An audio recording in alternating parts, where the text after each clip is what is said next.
High বন্ধুরা, বৃষ্টির দিনে কেমন আছো সবাই? আশা করছি সবাই অনেক অনেক ভালো আছে।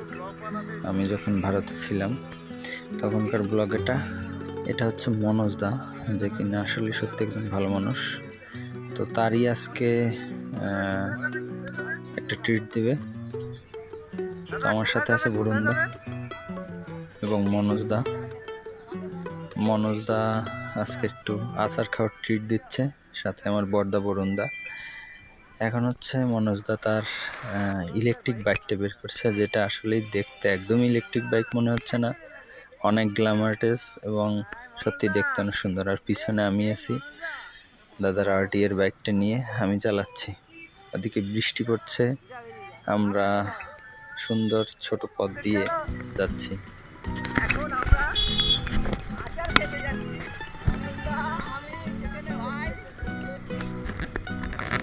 আমাদের নিউ বারাকপুর স্টেশনের দিকে, এটা আমাদের পার্ক, আমাদের কলেজ।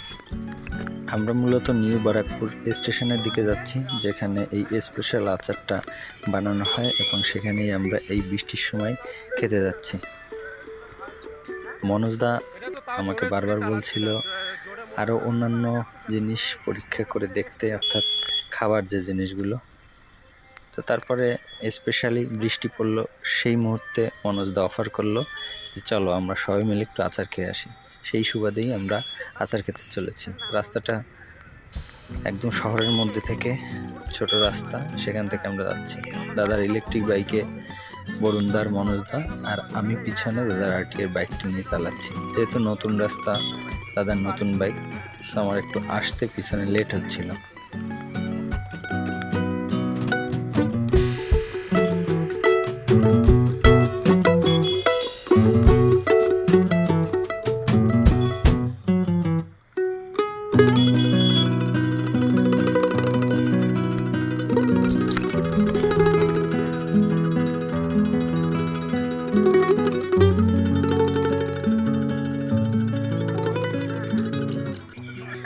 আমি আর দাদা যখন একসাথে থাকি সত্যি অনেক আনন্দ হয়, কারণ আমরা দুজনেই খুবই ফুর্তিবাজ লোক। আনন্দে থাকতে সবসময় ভালোবাসি। আর আমি যাওয়ার পরে দাদা তো আমাকে অনেক সময় দিয়েছে, তার ব্যস্ততার মধ্যে দিয়েও। আমি পিছনে এই যে বাইক চালাচ্ছি, আমার শুধু লাইটটাই দেখা যাচ্ছে, আমাকে ক্লিয়ারলি দেখা যাচ্ছে না। ওদিকে টিপটিপ বৃষ্টি পড়ে যাচ্ছে। অবশেষে চলে আসলাম আমরা আচারের দোকানে। দাদা তার বাইকটা রাখলো এবং বরুণদা বাইকের কিছু শট নিল বিভিন্ন অ্যাঙ্গেল থেকে। সত্যি বাইকটা দেখতে অনেক গ্ল্যামার লাগে, মনেই হয় না এটা ইলেকট্রিক বাইক। পিছনে আমি গাড়িতে এসে দাঁড়িয়েছি এবং গাড়িটা স্ট্যান্ড করছি, ওদিকে অবিরাম বৃষ্টি পড়েই যাচ্ছে। আমরা আচারের বিভিন্ন আইটেম দেখতে পেলাম।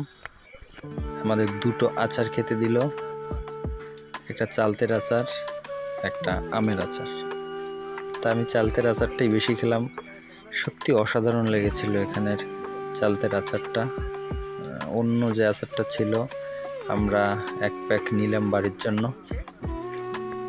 এদিকে মনোজদা কথা বলছে ফোনে, দাদা এদিকে সব গাড়িগুলোর একটা করে শট নিচ্ছে। আমাদের আচার খাওয়া শেষ, আমরা আবার বাসার উদ্দেশ্যে রওনা হলাম। ধন্যবাদ সবাইকে। পরের ব্লগ দেখার জন্য সবাইকে নিমন্ত্রণ থাকলো।